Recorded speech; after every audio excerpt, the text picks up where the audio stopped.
ఈనాడు మీ సోదరుడిగా మీరు అండగా నిలబడ్డారు. మీరు ఇచ్చిన ధైర్యంతో ఫామ్ హౌస్ లో వండుకున్న కేడీతోనైనా ఢిల్లీలో ఉండే మోడీతోడైనా కొట్లాడడానికి ధైర్యంగా ముందు నిలబడతా, ఎవరినైనా మెడలు వంచుతా. కిషన్ రెడ్డి బండి సంజయ్ గారు తమాషలు చేస్తున్నారు. శాతనైతే శాత కాకపోతే దీపు అని అల్లా తప్పగా రాలే. బండి సంజయ్ కిషన్ రెడ్డి గారు తొక్కుకుంటూ వచ్చినాం, కార్యకర్తలు కష్టపడుతూ వచ్చినాం, కార్యకర్తలు ప్రజలు కోరుకుంటూ వచ్చినాం. 12 ఏళ్ళైంది మీ మోడీ. మేము పండించిన పంట కొనడా? ఫస్ట్ మోడీని గద్దె దిగమను, రాహుల్ గాంధీని ప్రధానమంత్రిని చేసి తెలంగాణలో పండించిన ప్రతి గింజ కేంద్ర ప్రభుత్వంతో నేను కొనిపిస్తా. పాలమూరు రంగారెడ్డి ఎత్తిపోతల పథకాన్ని జాతీయ ప్రాజెక్టు చేపిస్తా. మెట్రో విస్తరణకు నిధులు తీసుకొస్తా.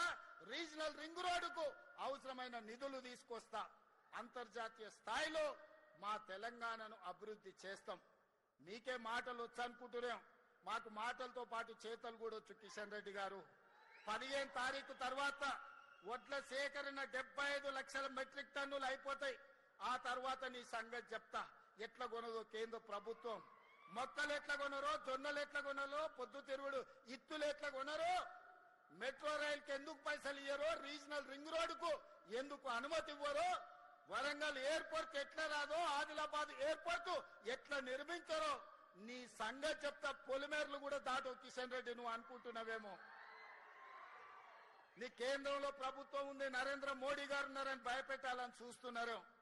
మర్యాద వరకు మర్యాద దాట మా సంగతి కూడా చూపిస్తాం.